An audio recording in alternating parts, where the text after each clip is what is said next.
Hey guys, welcome back to another one. Today we're going to be doing a brief rundown on the YouTube channel that we have so you guys can kind of tell what you can expect for ad revenue and growth right around 5,000 subscribers.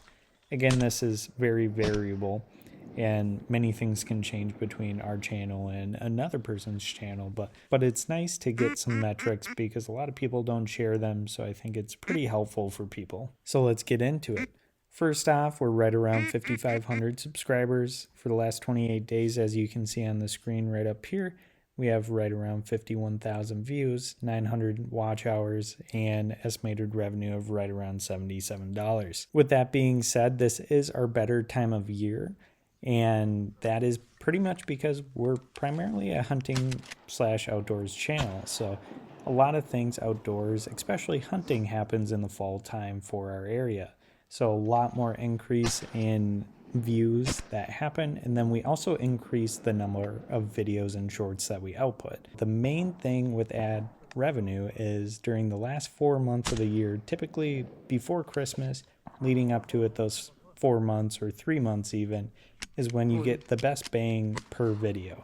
So if you concentrate most of your videos around that time frame, you'll get the most money per view because a lot of people are putting out ads for Christmas. Whereas once January, February, March hits, a lot of that ad revenue goes down. It tanks very hard. For this 50,000 views that you see on the screen here, instead of $77, you'd probably get $30 or $20 even.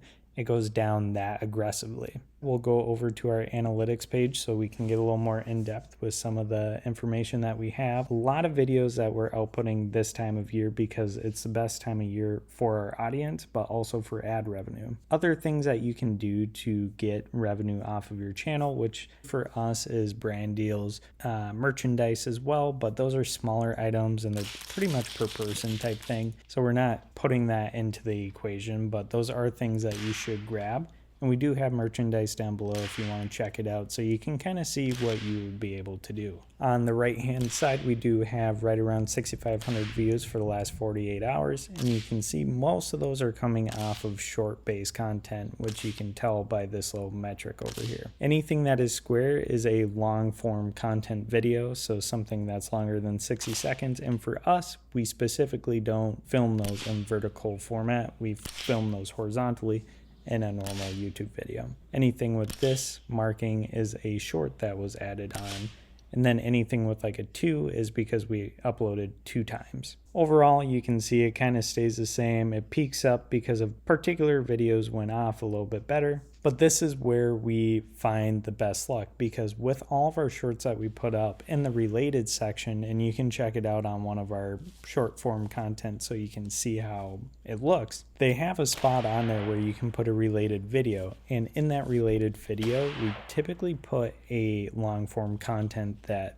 kind of goes along with that short form because that short is not going to make you a lot of money per view. They just don't do a lot. Whereas long form content, you'll get a lot more out of it, and then you get much more watch time, which helps increase the amount of views that you get, etc., etc. I think this one shows really well for that metric as well because this shows that even though on the view screen, because one of the shorts or 2 of the shorts went off really well and we got 10,000 views on this day, it didn't actually correlate to that big of an increase over here for the actual revenue, and that's because they're weighted so little for the amount of money that you earn per view. Down here it shows why are views higher than normal. Typically we're right around, as you can see, the 6 to 21 range, but because we're publishing 30 videos or more, that's more than typical, and that helps increase our view count, and it's the time of season as well. So for our channel specifically, we don't do a lot of videos in January, February, March because we just don't see a good increase in ad revenue, but also because there's not a lot for us to do around our area. So it kind of works out that that's the worst time to publish videos, and there's not a lot to do around us because everything's covered in snow. Something that you guys will probably find interesting is the top content that we have for this period. A lot of it is our short form content, as you can see with anything vertical, but both of these horizontal videos, I'll call them, the Winchester review and the deer blind view, those are both videos that were published long ago. So this one was on May 4th. So this is a what we would call an evergreen video because it's something that keeps getting views even after its first week of publishing. Then down here for the September 18th of 2023, so this is a year old and it's still getting a lot of views and it's staying in our top 10 range and it's outcompeting many of the shorts as well. Here on the content page, it gives us a little bit more in depth for like videos versus shorts, but we'll go over to the all section because it kind of gives us a better basis point.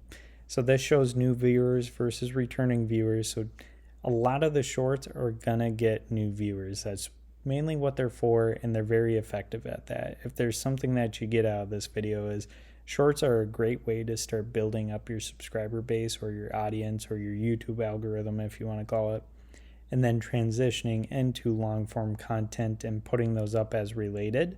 Or you can start with long form and then post shorts, and then you can relate all of those videos. That way they can click into those.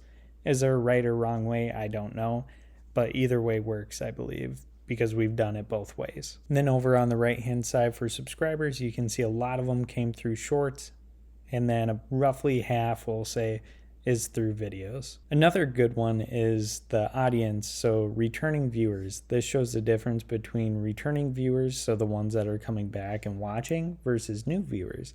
All these new viewers are typically because of the shorts, right? As you can see with this big uptick is because that was a short that went off, so those are all new viewers. There's a good portion of returning viewers that watched it, but not nearly as many as you would get because it's a smaller channel, smaller subscriber base, so there's not as many people to watch it. And then probably the one that everyone was waiting for was the revenue page. So this shows that the last 28 days that we've made $77.56, 32% more than the last 28 days. That helps because we've been putting up more videos, but it also helps because it's the time of year where revenue goes up. Each month, how much we earned, so May, June, July, you can see we stayed right around that $30 to $40 mark. August is when we started uptaking the amount of videos that we're outputting into September and now into October. So you'll continue to see these bars go up because we're putting out more. And also there are more ad revenue per view. On the right side, this shows content performance for the last 28 days. So specifically clicked on videos, so long form content made $69.82. Right now, that's a revenue of every 1K views of $5.04. If you're in January, February, March, from what I recall, that was around $2, maybe $3. And the really cool thing about this is the long form content that is holding strong for our top 5. All of these videos are long-term videos that we've had on our channel. So this one is a few months, 6 months old, I believe. This is a year old. This is probably a year old. This is over a year old.